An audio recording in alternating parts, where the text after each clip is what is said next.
Today I'm going to do a quick video on microclimates. I know that several of you guys out there are getting ready to plant your palms, and some of you are planting your palms in zone 6, which is especially important to if you don't want to have to cover them as much or think about protection as much, to site your palms as best as possible.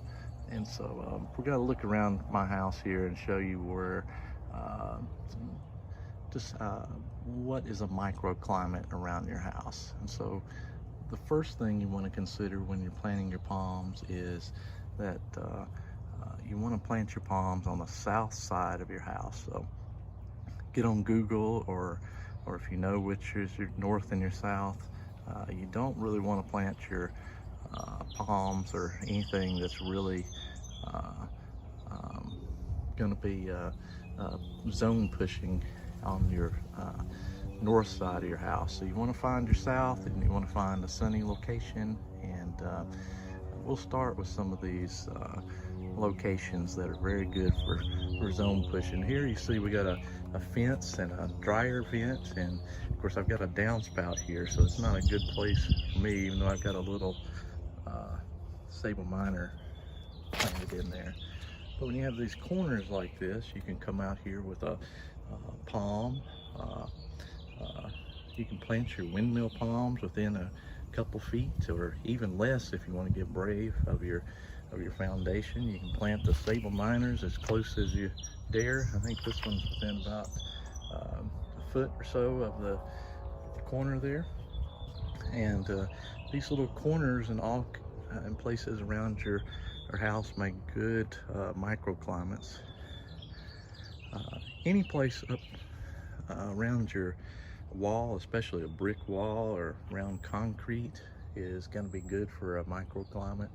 And so you can it gives a little bit of heat off the wall at night, so you can plant your palm as there again as close as you dare. Palm roots are not invasive, so in our case here, we're in 7A. I've got this palm, you know, a little bit over 2 feet away from this wall, but you know, it doesn't hurt if you really want to plant it closer. Just the palm fronds will brush up against the wall and that sort of thing. It's not really that bad an idea. It helps give you a little bit of extra protection with the roots.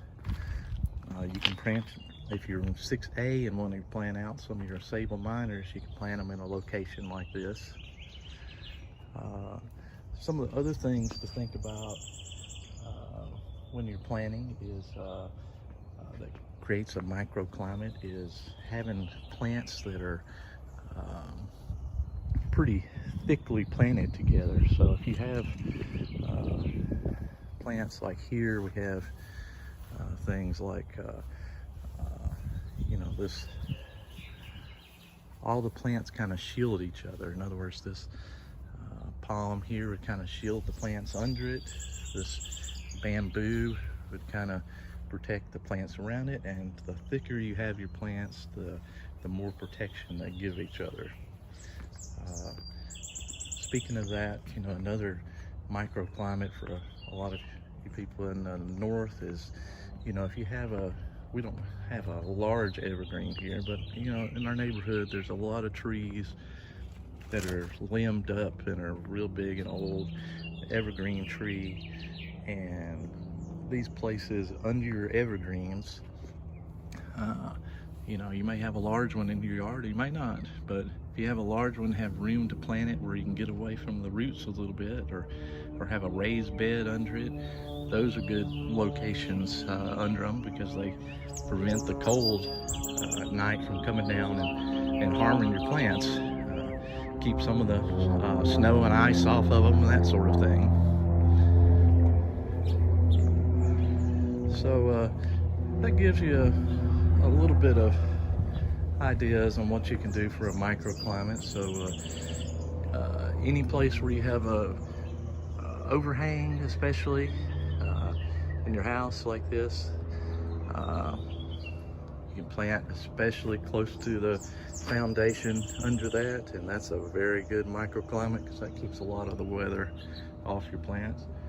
And especially, of course, we don't have anything planted here, but if you had soil here in like a corner type area like this around your house, that's some of the most perfect areas to plant something in if you're really pushing it, if you're in like a zone 6A or something like that. So give you a quick view of one of our palms there, and Birmingham underneath it there. And we'll talk to you guys later. Hope you get everything planted out and get some palms in the ground.